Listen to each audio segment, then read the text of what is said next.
All right. Hello, everybody, and welcome to another episode of the group chat on the two-way platform where our ethos is peace, love, and understanding. And we encourage you to manifest those values as you participate in our chat. Please keep it friendly and civil, even when you disagree. And same goes for when we hear from you. We want to hear from you, our community members. We want you to raise your hand, and then we'll bring you into the conversation to discuss some of these really exciting political topics we have on the agenda for today. As always, I'm Robby Soave, and my co-hosts, co-panelists are Emma Jo Morris, Dan Turrentine, and Nina Turner. And I'm really excited to hear from all of them on a kind of gauntlet of different political topics we have to go over. We promised, and we will get to Joe Rogan's fears that the America is about to descend into a civil war. I'm sure we'll all have a lot of thoughts on that. And again, we'll appreciate your thoughts on that subject as well. But to get us started, the government is not shut down anymore. Always kind of a sad thing for my libertarian heart. Not really, not really. I don't want to. It's not how I want to end government in the clumsy shutdown fashion, because then they unshut it down and they do back pay for all the employees anyway. It's not a effective way of shrinking government, in my view. But as government has reopened, we've gotten a new number of Epstein emails. Jeffrey Epstein always generates a lot of interest, I've noticed, for online chat-based political debate shows. Here are emails now between Epstein and various people, not actually between Epstein and Trump, but Epstein referencing Trump, actually saying that he hates Trump and that he's like a deplorable human being, but also alluding to Trump having some knowledge of the girls. And I saw a lot of Democratic liberal pundit commentator people taking that as, now that they're the people who are more interested in this story than the Trump people, as like evidence of something or other. So maybe we should start with either of our more Democrat aligned commentators, Dan or Nina. Is this like being treated as some actual game changer, the emails that got released? I don't know if the emails per se are a game changer, but what I think continues to raise suspicion that there is more Oh is my the Trump God. is the Trump White House reaction to, this summer you had the meeting with JD Vance and Susie Wiles and the head of the FBI and the DOJ and the Attorney General all meeting to kind of try to map out a strategy to contain this issue and not have it come up for a vote in the House.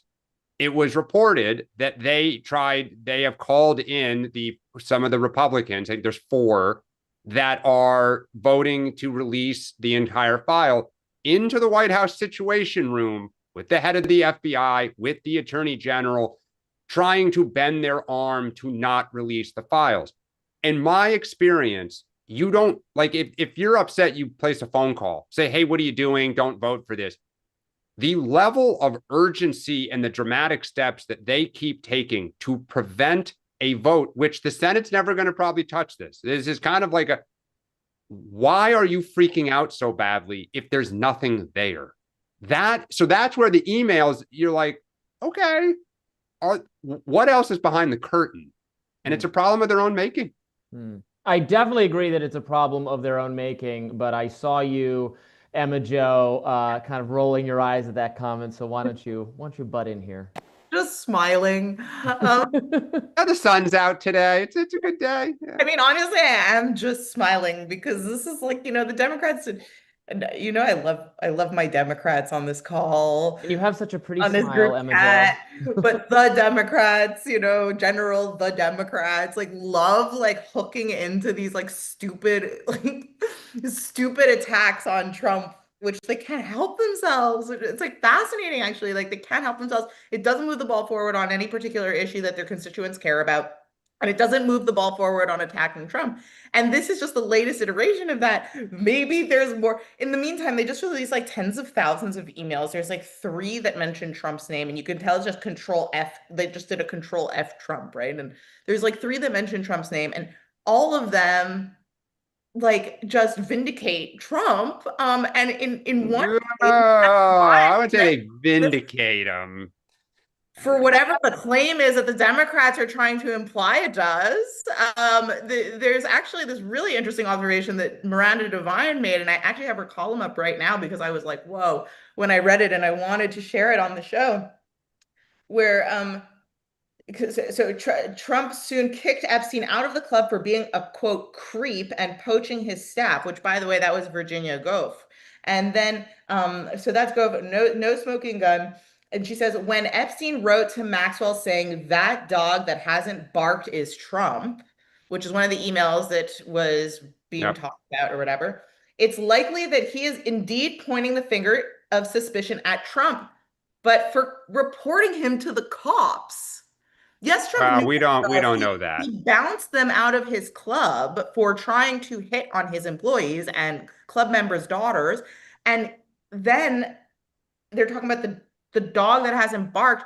The fact that Democrats are still here, I don't think Trump is worried at all. Then why are they fighting? You're going to say that, then why? I don't know. But what it is, if this is what it is, this is frankly pathetic, and it really feels Russia. The flavor is Russia, which is obviously the biggest joke in Democrat history. Yeah, is coming up. This is coming up behind Russia real fast. I read it. Well, first off, who started all of this? I mean, go back and look at X of all the times JD Vance and others in the last 4 years. Conservative influencers, the conservative influencers, blah, blah, blah, whatever. You know, this is like, and this is something that, this is also something that was occurring to me as I was thinking about this topic today, where it's like, you know, when you were growing up and you did something and then your parents joined you and then all of a sudden you were like, cringe, I'm never talking about this again or doing this again. That's what it's like when Democrats try to bandwagon onto conservative talking points or issues. Like once Democrats are joining us in this, it's like, oh my God, I'm never talking about this again. I was so wrong. I'm sorry. It's like the Democrats, especially in Congress, they have like a certain cringe that is like hard to qualify, but is just real. And that's what has turned into this Epstein thing. We're over Beanie Babies now. We're into Pokemon, still talking about this. One. Yeah, I hear a lot of what you're saying, and I think that the new emails did not seem like a game changer to me because I just read it as Trump was aware that Epstein was kind of a creep around the girls who worked at Mar-a-Lago and kicked him out for that reason. So I saw it in keeping with that. I do think, though, the hypocrisy on the not exactly the Trump side, but certainly on the Kash Patel and JD Vance side, and you can't say, oh, it's no longer cool to be interested in this. Like they just decided that, and now they are stonewalling in a way that, again, 2 years ago, if Democrats had done that, this would have been leading every conservative news website, a news channel every day. As Democrats are, getting in the way of this. What do you say, Nina? Yeah, I mean, make up your mind. I'm with you, Robby and Dan. This is just ridiculous. Release the files. Stop playing. The president was interviewed several times. He said he would release the files. Now he doesn't want to release the file. Now you calling Congresswoman Boebert into the principal's office. Man, if it's nothing to see, it's nothing to see. Redact what needs to be redacted. Protect the victims. We have victims out there that have been totally lost in this. All we're talking about and caring about is how President Donald J. Trump feels about this. Who cares how he feels about this?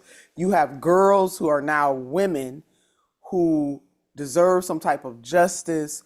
I think the PBS poll that I saw in October read 77%. So let me just say almost 80% of the American people, not that elected officials do much of what the American people want, especially on the federal level. That might be asking too damn much. But let me just go ahead. Two-way family. 80%, almost 80% of the American people said release the Epstein files. Now the 20%, I don't know if they sleepwalking or they just don't know what's popping, but 80%. So release the files and stop playing games and calling people in. It does make this seem like he has something to hide. If you ain't got nothing to hide, then let the chips fall where they may. And Emma Jo, on the cringe of the Democrats, I'm with you all the way. Them daggone neoliberal Democrats give me cringe all the time. Not just on this, but I'm cringing all the time. However, I will say on this one, I mean. Well, you know what, Nina? I totally agree with you as usual, as always, as every single second of my life. I totally agree with you. Oh, that's true. The thing is, I think I would just, I I think I just see it a little differently, which is, Yeah, that's fine. I'm the Yeah. first person to not only say punish pedophiles, but literally put them to death and preferably in public. And I don't think that this is about releasing the files. I think it's about like having reliable law enforcement, which I agree is a huge problem. And that was really what the conservative influencers, when they were whipped up about this at the time, Hold the rich accountable. about was real accountability Well, for like disgusting, vile crimes. And that I think is still a thing. The reason why it's become cringe, and I say it and I'm being kind of cheeky, but the topic is actually like dead serious, is because the Democrats, the neoliberal cringe in Congress, have turned this into a political circus and not about accountability, but obviously about Blumph. And that About what? is about Orange Man and getting Orange Man. And that is what has turned this off from you know what, Emma Jo, I agree with you. I don't believe most of them really care about what happened to the victims who deserve justice. And guess what? Some Democrats are probably going to be implicated too. So that's why I am of the opinion, hey, let the chips fall where they may. Let's not protect any of these fools. None of them. There was on the whole, like, going after pedophiles front. I saw a clip, maybe some of you guys saw it earlier today, from Megyn Kelly actually talking to Badia Angar Sargon, our former fellow co-panelist of this show, where not Badia, but Megyn Kelly was actually trying to draw some kind of line saying, actually, we say pedophile, but these girls are like in their 15-year-olds, which, if you want to be like very technical about it, yes, is that there's a different, I mean, nobody wants to make that distinction because it's bad and creepy either way. So why are you trying to draw those lines? But that's insane. Megyn Kelly, bless her soul, was I mean, look, I think the bottom line is politically, it's always good to be on the side of transparency. It just always, when you're the one saying, hey, put sunshine to anything, and conversely, when you're saying, no, don't release this, and you just appear to be taking extreme steps to prevent something, whatever it is, that is always an uncomfortable position, which is why they're speculating that in the House, over 50 to 100 Republicans in the House are going to alter. Once they know it's going to pass, they're all going to get on with it. Because no one wants to be against it. One super quick question for my principled friends and my principled friends in the audience and in media. There were two very damning instances in the emails that were released just now that nobody seems to be talking about, apparently, because the people who were implicated. I was just about to bring this up. Yes, go off. Explain. WTF, because I can't say the real phrase right now. This is crazy. Michael Wolff and the New York Times reporter, Michael Wolff, emailing Epstein to leverage his pedophilia to blackmail Trump somehow in 2016.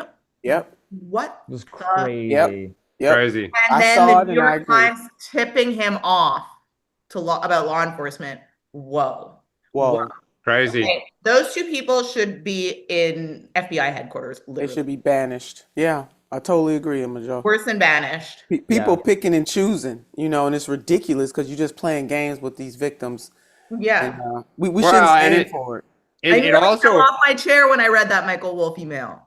It also appears that Epstein, as Trump rose politically, tried to find a way to get to him to kind of ingratiate himself to then lever, some sort of advantage to then ultimately, I'm assuming, try to get something of value back from Trump. So the sordid details here are just, I mean, some of the people that this guy emailed with, you just shake your head. It's amazing. Michael Wolff arrested for that. Sick. I'm serious. Movie coming soon near you. Yeah, total huge, at the very least, it goes well beyond this, but lapse of journalistic principles. You can't be colluding with the sources you're using and like giving them advice on how to blackmail people, or at the very least advance their financial or political interests, and then be writing books that are, for those in the audience who might not remember this name, Michael Wolff wrote a very famous, right at the beginning of the first Trump administration. He wrote a bunch of them. You got it there, Dan? I do. I'm just looking here. I'm pretty sure Dan has it in his library. I do. Oh yeah, here it is. It was the first. right? Yeah. Fire and Fury. Yeah. First. Yes. Yes. That's Bannon's fate. In I love a good show and tell, Dan. Go Right. ahead. Go ahead with your bad self. We have let's get Right in the bottom. let's get a community member. We have other things to talk about, but while we're on this subject, let's get a community member. Ellen, I believe, is raising her hand. Hey, Ellen, please unmute and let us know what you think. Hi. This issue drives me crazy about Epstein. And what I am trying to, or what I've been thinking about is why is there such a focus on the politics side of the Epstein files? Assuming that within these files, there is evidence of very wealthy people assaulting girls. Why do we keep focusing on the politics of it? And, oh, people are just trying to get Trump, or, oh, they're just trying to hide it. As what Nina was saying earlier, we need to be focusing on these victims, and they deserve justice. I can't even imagine if this was my daughter and that she had been assaulted and that it all just disappears. It's unbelievable. So does anyone have any thoughts as to why is the intention to deflect by focusing on the politics and not on the crimes? Well, I mean, that was exactly what I said. I was like, the reason why I find all of this honestly so tiresome is because it's clearly not about any sort of justice or accountability and solely about some attempt that maybe this tranche of emails, there was a Trump blackmail one or whatever. It's not about, obviously, as the mother of a daughter also, I am the first person, and as a human being, to say, if you sexually assault a girl, you should have the worst punishment imaginable. But that's not what this is about. And I join you in wishing that it was, obviously, because we live in America and that's what happens. You have a justice system that avenges young female victims. Yeah, the reason though among us. It's more complicated than that. Is some of these victims signed NDAs. They got payouts, right? And so they're not allowed to speak out, and so that's why these files are sealed, and that's the defense of why it takes a long time to release them. Is they can't.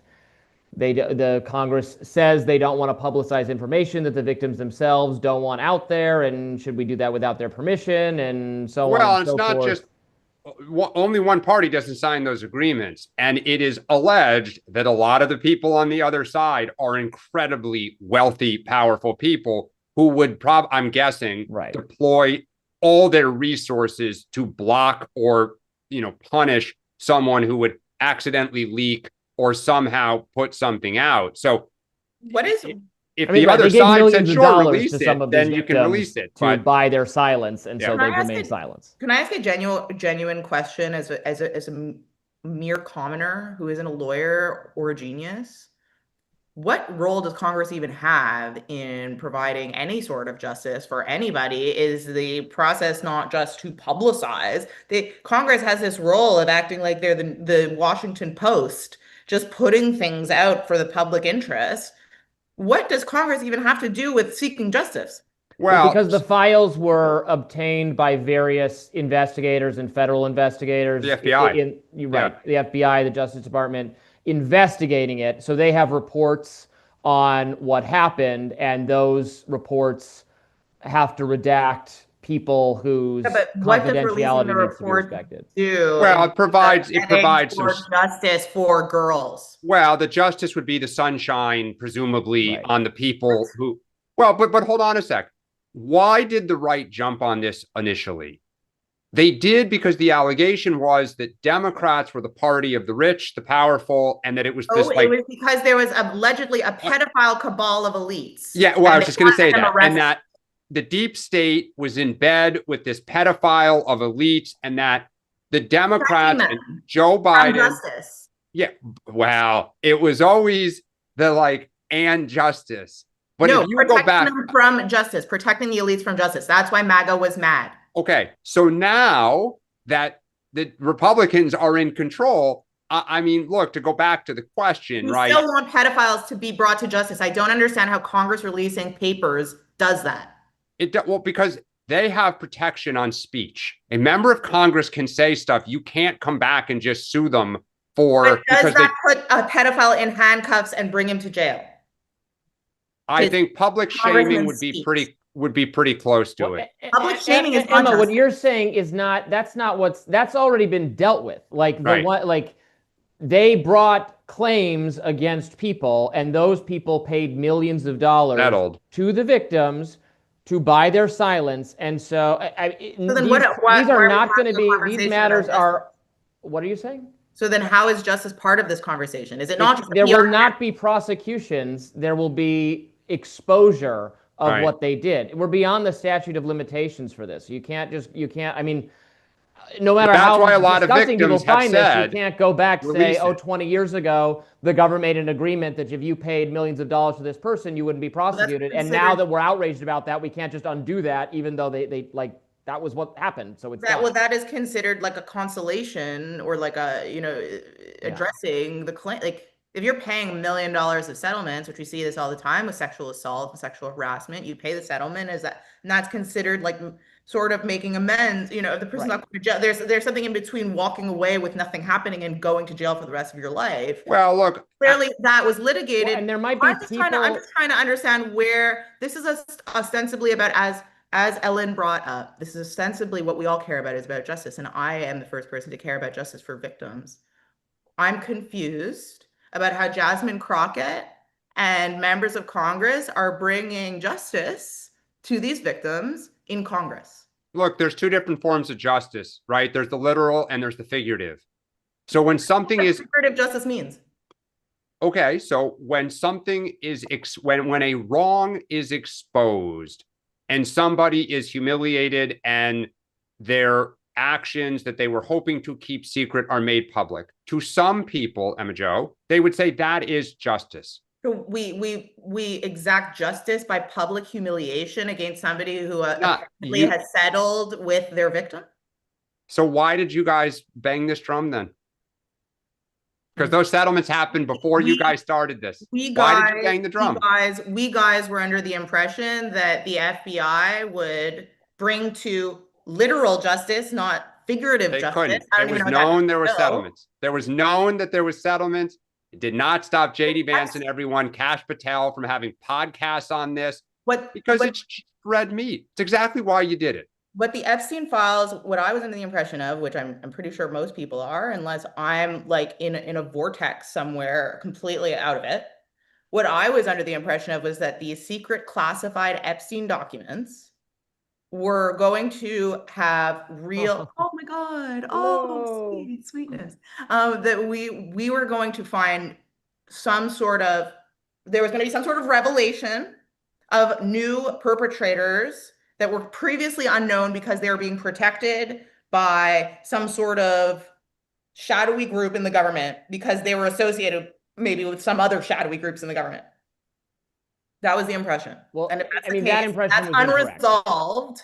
That was the impression some people had, but that was just not that was not the case. It's always possible. What are we still talking about? It's possible that the dominoes could fall and that could happen. We don't know what's in those files. That's part of the issue here. It is also possible. Again, I think it's ridiculous. Hold on. It's possible there are people named in those files who were not whose wrongdoing was not provable or egregious enough for some kind of prosecution or settlement. Or somebody didn't bring nevertheless, forward. Yeah. It would be in the public interest to know this figure was around for some morally offensive behavior that was not charged. We just publicly shame and humiliate people for being near something that we find whatever. No, I mean, it should be. I don't believe that, and that is not American. Well, Emma Jo, hold on a second. I don't believe in that at all. So we just publicly humiliate somebody for being in the vicinity of something that we find morally reprehensible? Well, not if they are not culpable. Go ahead, Nina. Yeah, no, go ahead, Rob. You were about to. I was just saying, not if they're not morally culpable for anything. For instance, Alan Dershowitz was accused by Virginia Giuffre of being a party to actual sexual misconduct, and he vigorously contested that. He represented Jeffrey Epstein as a lawyer. He spent a lot of time with him. He visited his residences. But he said he never did anything sexually inappropriate, and that he would sue her. He would go out. That was defamation. It was not true. She then later came out and said, I was mistaken. He did not do anything wrong. She recanted her accusation against him. So I think Alan Dershowitz is a worthwhile political commentator. I've interviewed him. I've had him on my shows. The accusation against him was retracted. There's no evidence he did anything wrong. I don't think he should be shamed or attacked or suffer some further adverse consequence for being the victim of someone who, by their own admission, says she made a false statement about him. So, yeah, And obviously part of this this is is, not just tar and feather people on thin Right, mere it's not- accusation. right. Part of this is too, Emma Jo, there are allegations that some of these, because they were young women, have not brought forward who they were trafficked to because they were afraid. They were afraid that they would lose. They would humiliate themselves. They're adults. They don't want to come back at this. Again, all of this is speculation because nobody knows. People who have seen the files, some say there's nothing there, and others, some of these journalists, Tara Palmieri has written extensively about this. She claims she has seen the files, that there is a whole lot of there. So where's the FBI? What? I just don't understand. I keep repeating myself. I keep going back to the same thing. What is Congress going to do to bring justice against perpetrators? And what is the FBI's role? Why So is if the FBI released a file of somebody who did something to someone else who who did not bring the charge for whatever reason. But why is this being litigated in the public conversation between Dan and Emma? Why isn't this being litigated by the DOJ? That's what we all want to know. Well, they did litigate it, and we can't determine whether they litigated it appropriately until we read the reports. Right. We're all speculating because they won't release it. This goes to the question of why is it not being released? Yeah. All right. Nobody let's knows. take one more. Let's take one more community member This is a dog and pony input show, and move not- on But to you don't know. That's the other problem. subjects. We got Susan. Susan, you want to share a thought with us? Welcome. Thanks for being with us. No. Did I unmute or? Yes, You there you did, are. yep. Yes. Okay, cool. So I don't want to talk about the Epstein stuff. Go I mean, ahead. Move on. So Dan, I'm a Democrat, Okay. and I was actually happy about the 8 senators that Me too. put an end to it. I mean, it was like, wow, there's 8 adults in the Senate. Who knew, So, so everybody, even Sean on one of the morning shows was like, but they left the tribe and they were disloyal, and AOC's spouting off about, if they don't agree with AOC, then there's a big problem with them because that's how you prove you're a Democrat. So, I mean, I'm a moderate Democrat. I went to an independent. I re-signed up as a Democrat because I want to be active in local politics and try to get my local people to stop running around with their hair on fire. If I succeed, I don't know. But here's my question. Because I gave a donation to Act Blue and I said, use it where you need it, big mistake, I am getting bombarded with texts like 25 a day. Yeah. With this, and this. I'm like stopping all the PACs, but at some point, would you consider writing a Substack? Or I know this is kind of a big ask, but the races that are actually important and the person doesn't have their hair on fire 24/7, is there anybody out there running in an important swing state that I can, I mean, which one of my many, many texts can I just hit stop to? Wow. I don't want to put you on the spot, but that's okay. No, part of the challenge is campaign. When you make a donation on a service like Act Blue, you consent to you do a bunch of attestations. It's your money, you're a U.S. citizen, etc. But you also consent, and those organizations, this is true on both sides of the aisle, then sell those lists to candidates who purchase it through the DCCC for the House, the DSCC, etc. No, I understand. I understand that. And the thing of it is, I even deleted my Act Blue account. Thinking, well, I'm just going to get rid of the whole thing, and maybe they'll leave me alone. But now that I'm getting it, and I'm like, okay, this is just the way they play it. I just want to know who I stop, who has 0. I mean, if somebody's running against Ted Cruz, I mean, I have to do all that research myself, I guess. But is there any kind of like cheat sheet on anybody who's running? Not right now, but at some point in the future where, Yeah, it's a great idea. I stopped writing a Substack briefly, but I may restart it here. Look, I think as far as candidates go, I agree with you, and I don't, I'm really curious your thoughts on this. I think those 8 did the right thing. Like Tim Kaine was fighting for federal workers in his state who were going without paychecks, who were complaining. Well, they knew that the thing wasn't going anywhere. Well, that's the thing, right? The best case that those who oppose it make is the public was blaming Trump, and Trump even said that Republicans suffered it in the election because of the shutdown. So, okay, then, were we going to wait a month, 2 months? Like, how long before you say, look, we're still eyeball to eyeball and the real lives of real people are being impacted? All the candidates for Senate and for the House, it's too easy to say, I would vote against it. And they'll find an excuse, right? The second paragraph had the wrong word because they don't want to go to war with their own base publicly when they don't have to. But would I think that Roy Cooper of North Carolina, if he were in, probably would have been helping to cut the deal? I do. Janet Mills of Maine, I do. So I don't know off the top of my head. I don't believe any of them. I know Cooper said he would have voted against it. Mills said she would have voted against it. I believe Sherrod Brown said he would have voted against it. But they did the right thing. And I also believe Chuck Schumer blessed it. Yeah, I mean, he should get an Oscar award for his performance. I mean, it was like, I thought it was like, wink, wink, Dick Durbin, please go, I mean, he was just being a complete actor, Chuck Schumer absolutely blessed this. Yeah. As somebody that was in a caucus, I can tell y'all the inside story of how this goes. And I was the minority whip. First of all, I don't support what the 8 did. I'm sure that comes as no surprise to my colleagues. The Democrats should have never went down this road if they weren't going to keep going down the road. That's my biggest thing here, notwithstanding the suffering of the federal workers who should have never been put in that position in the first place. Let's just stop the pay of the members of Congress. Let's stop their publicly funded health care benefits. But baby, don't mess with the air traffic control. Don't threaten me with a good time. Right, right. Robbie, I mean, why are the air traffic controllers not getting paid and members of Congress are getting paid? Let's turn this thing around. So my biggest contention with the Democrats, my grandmother used to say, don't write a check that your behind can't cash. She used to say the other word, though. Don't do it. So if they did not have the intestinal fortitude or the ovarian audacity to see this thing all the way through, don't do it. Why did you make these federal workers and other Americans suffer like this? If you didn't have the stones to do it, the spine to do it, don't do it. They should have just gone and went on and caved from the beginning and stopped playing games with people the way that they play games with people, because other people suffered and they suffered none, nada. Now, as somebody that was in a caucus, I will tell you what goes down. Let me let you in on the inside secrets. And this happens on the federal level as well. The caucus gets together.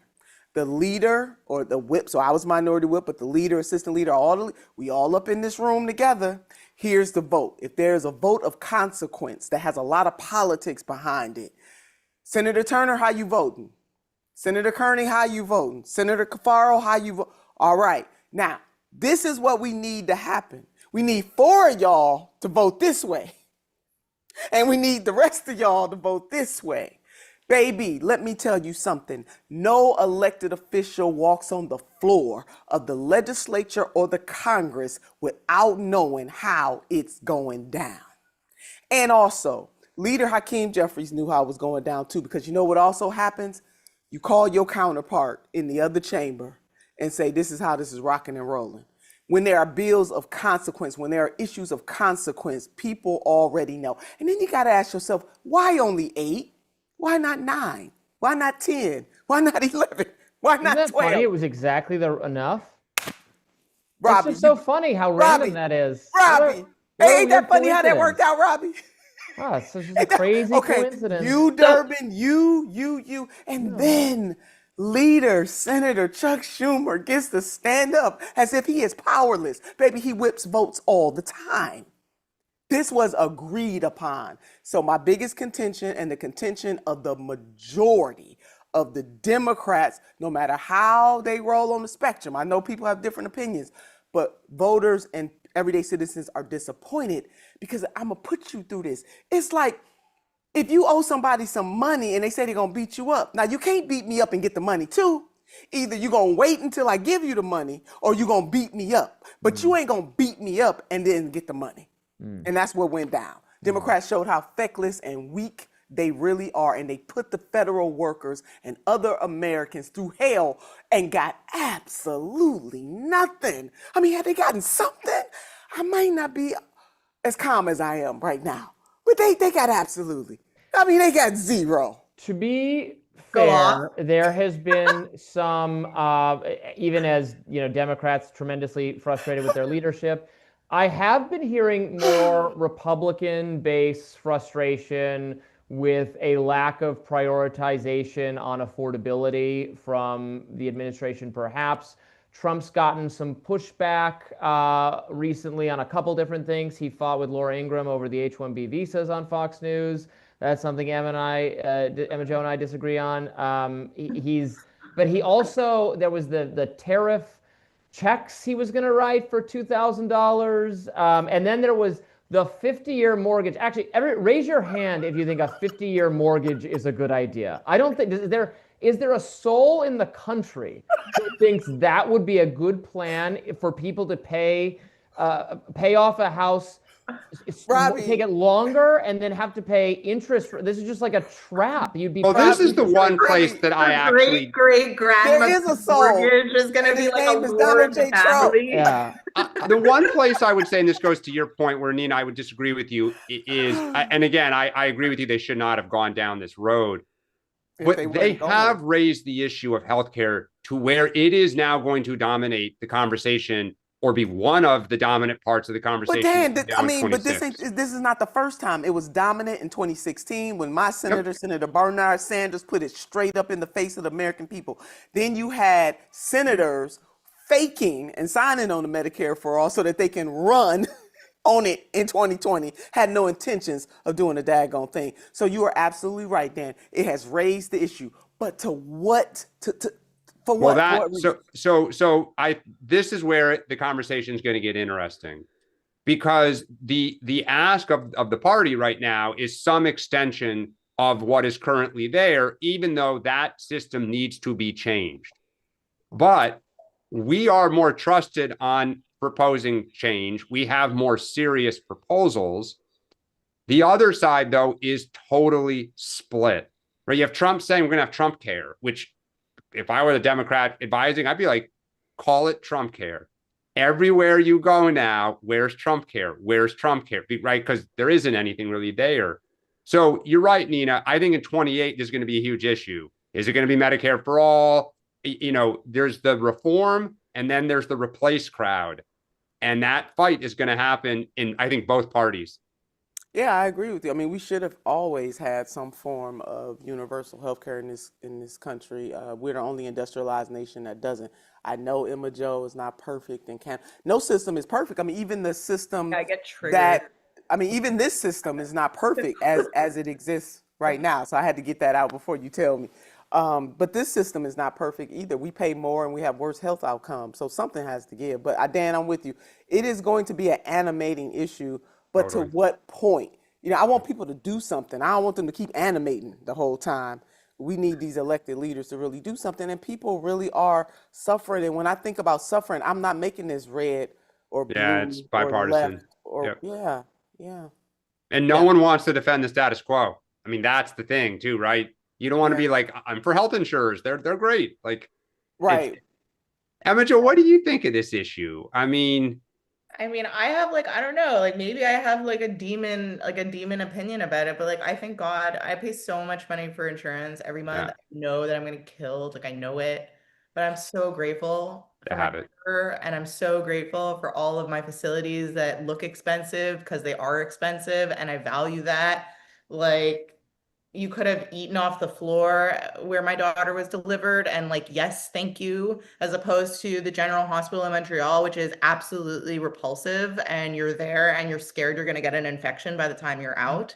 That is not something that I think that's worth more. I just do. And even I'll like kill myself every month to make that payment because it's like that important to me to like have that. And like maybe like I'm coming from like a scarcity mindset, you know, which I am.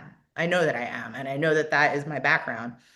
But as far as I am concerned, when I was growing up in a socialist paradise with socialized medicine and universal whatever, whatever, you're bribing all the time.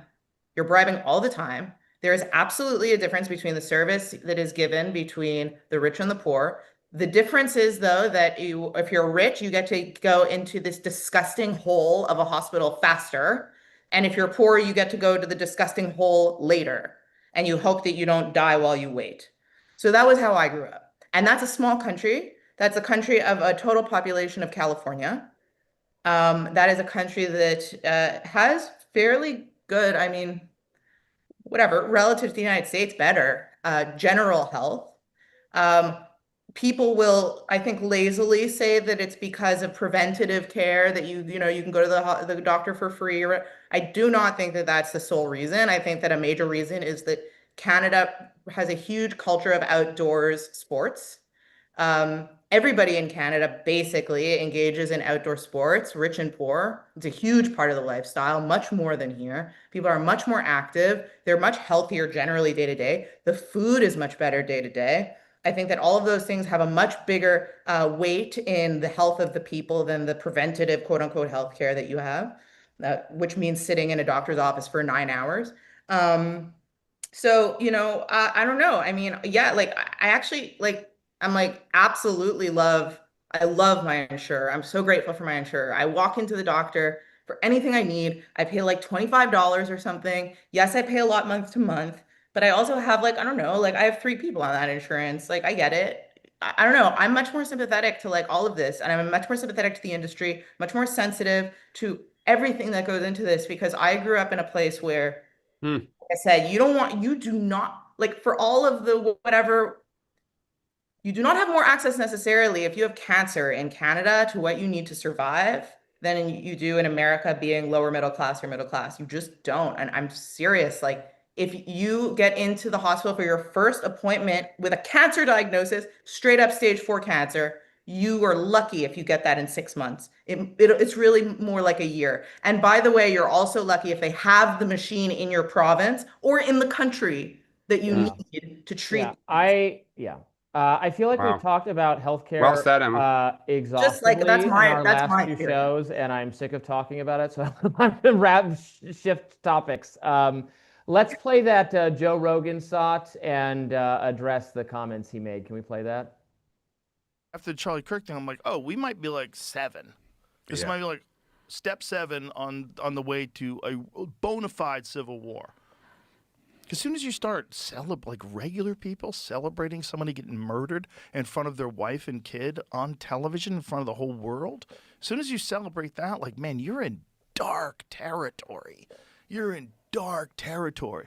And if the worst thing you could say about that guy is that he said some things I disagree with, and you're celebrating that he got shot in the neck in front of the world? Whoa. And you work at an insurance company? This is nuts. And you thought it was okay to say that on Instagram? This is nuts. This is nuts. Like, what are you guys on? Like, what's happening here?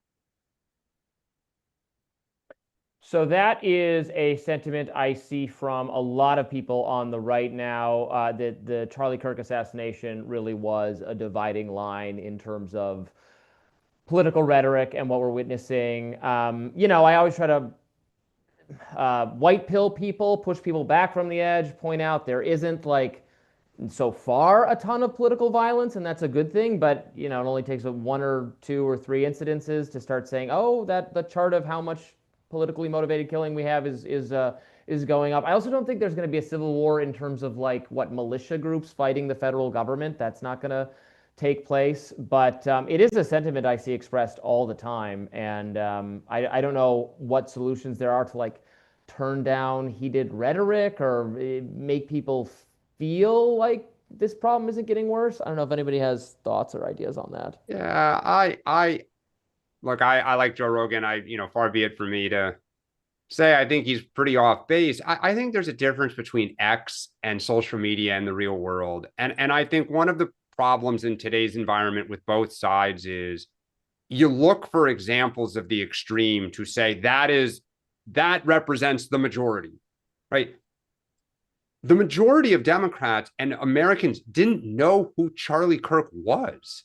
They were not out there supporting it. There were people who didn't like him, who popped off and got in trouble, like they're at their insurer or their company.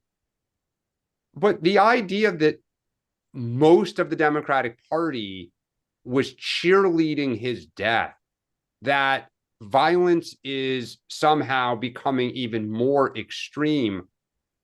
There's been political violence for years now, right? The church in South Carolina under President Obama that was firebombed, right? I mean, this stuff's been going on.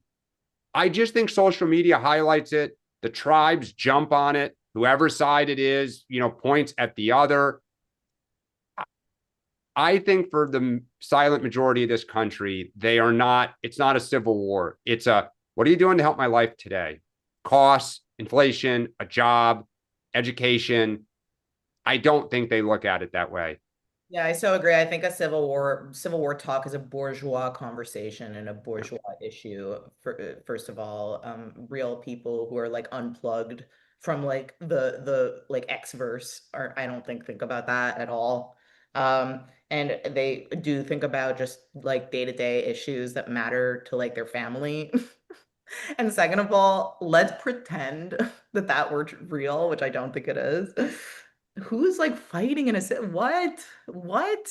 Yeah, that's what I keep asking. Like, who are the combatants? Who is stockpiling arms, and who is the military leader that is preparing for some kind of, people? These are people who can't. Not Joe Rogan. Joe Rogan is a fit individual, but a lot of the Civil War talk from people online is people who like couldn't do a single push-up. So yeah. it's, I mean, I don't know, like yeah, totally. Like I'm like in bedside right now and I'm like looking around and I mean, look, one of the things too, like it just in terms of the whole temperature and going at the other side is Spanberger and Cheryl's camps have both talked about how they went at Trump, which is they didn't go after the democracy and he's a authoritative. Spanberger talked about Doge cuts and how they impacted our states. Cheryl talked about canceling the second, tunnel that they're trying to build to alleviate strain on the Lincoln Tunnel and the George Washington Bridge, infrastructure projects. They focused on substance. This is where we have disagreements. Yeah. I think the party is beginning, Nina, I don't know if you disagree, to kind of start thinking about let's stop obsessing about everything and how can we channel the anger that the kind of middle of this country has with a lot of what Trump is doing without going overboard and being hysterical. Yeah, totally. Yeah, I mean, Trump derangement syndrome is wrong. I mean, it's real. That doesn't mean that the president is not fanning the flames, but Democrats took it too far. Instead of running on something, they ran thinking that if we just indict Trump, like literally and figuratively, Emma Jo, just out there indicting Trump. Figurative justice. Right. So and they effed around and they found out. When people talk about division, the historian in me comes out. Are we any more divided than the settlers and the indigenous people of this land? Are we any more divided than when chattel slavery was happening in the United States of America? You want to talk about division, baby? That's real division. And so this little simple stuff, I agree with my colleagues in terms of social media, the 24-hour news cycle, be amping this stuff up. We have, and Dan, you said you didn't name the examples, but this ain't new. I mean, this stuff that we sitting up here acting like this is the first time in the history of this country that you have factions, that you have people who would be such bad actors that they would devolve into violence against somebody. This is not the first time.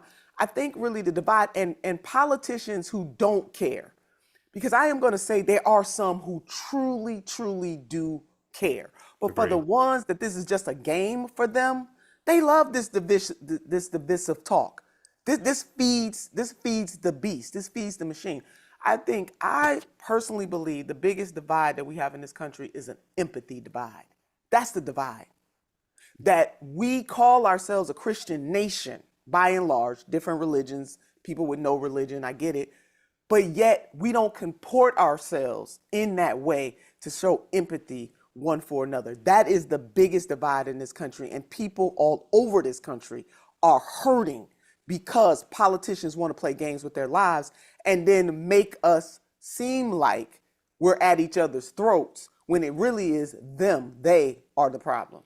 To your point, the religious leaders who put out a near unanimous letter about the way immigrants are being treated, that it's unchristian what is being done to our fellow citizens. Well, but it just caught my eye. But hold on, I take a very different view of this, I think, because, you know, I grew up in I was a young person in the 1990s. There was very little political division. What the parties thought they didn't disagree as nearly as strongly as they do today. Robby, I think Bill Clinton would differ a little bit with you on that.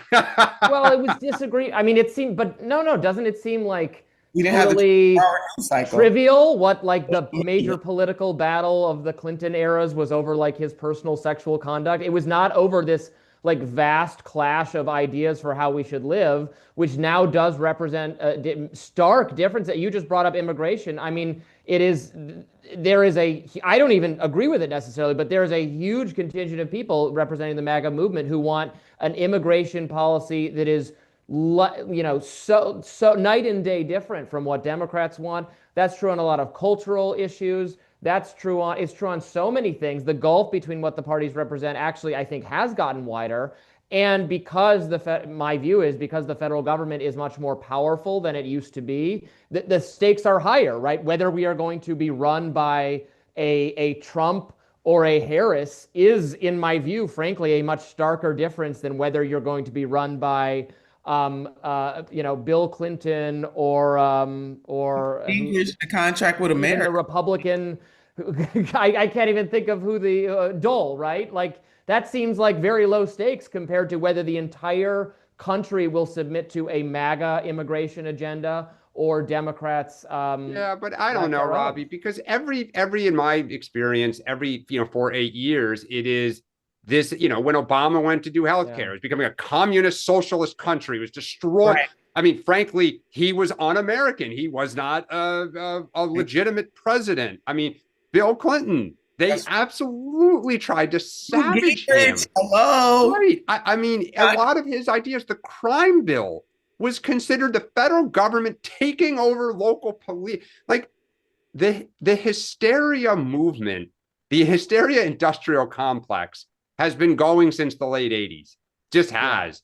And it always feels like it's the worst. I think the hysteria is better calibrated to the But they didn't have, I believe it's tied to social media and the 24-hour news cycle. People had these kinds of debates, but they weren't as magnified, and you didn't know about it every 2 seconds. You didn't know, George W. Bush was the original Democratic Hitler. Remember that? Like Dick Cheney was an authoritative, but now we want him. There's certainly something to that. You guys love now. We being the Democratic Party. Yeah. Because they hate Trump. Oh, look, not me, Emma Joe, not me. I know. There's also something to the point you make about social media inflaming tensions. I think we all probably believe is true to some extent. Actually, Emma Jo, I wonder how you feel about this, because you, like me, did a lot of writing and commentating on, Russian-based misinformation, how that was very overhyped, how much of the conversation on social media was like Russian directed and how that was helping Trump. That was a kind of a mainstream media narrative that really did not stand up to a lot of scrutiny. But now I see accusations from people from all sorts of different factions on the right, additionally, that all kinds of hostile, like people are being boosted, like Tucker is being boosted by Qatar or something, or Pakistanis are boosting these people. And like, I have no idea whether this is true. So I actually just asked Grok yesterday, as a Super Grok, is the reason I'm seeing so much of this guy, Nick Fuentes guy, who's got a lot of attention the last couple of weeks, am I seeing so much of his content because foreign influence is pushing at me, yes or no? And I asked Super Grok this, and Super Grok said, absolutely, it is coming from Iran. That's who's doing it. So That's what Grok I said. don't know if I That's what got Grok said. misinformation from Iran, but I actually just went to go get this book that my old boss bought me from Hannity, and I highly recommend reading it if you're interested in this topic. It's called The Revolt of the Public by Martin Gurry, and I was just reading it actually not long ago. He bought it for me so long ago, and I just finally got to it, and it really speaks to this issue exactly, and it has made me second guess. I tend to agree that with Dan, or I did before I was awoken by Porter's book, which was that every generation and like every decade or whatever has like these like crazy tension, and to Nina's point too, we've had like real beef, and like it was like exactly like over slavery, and then this other stuff in comparison is so silly.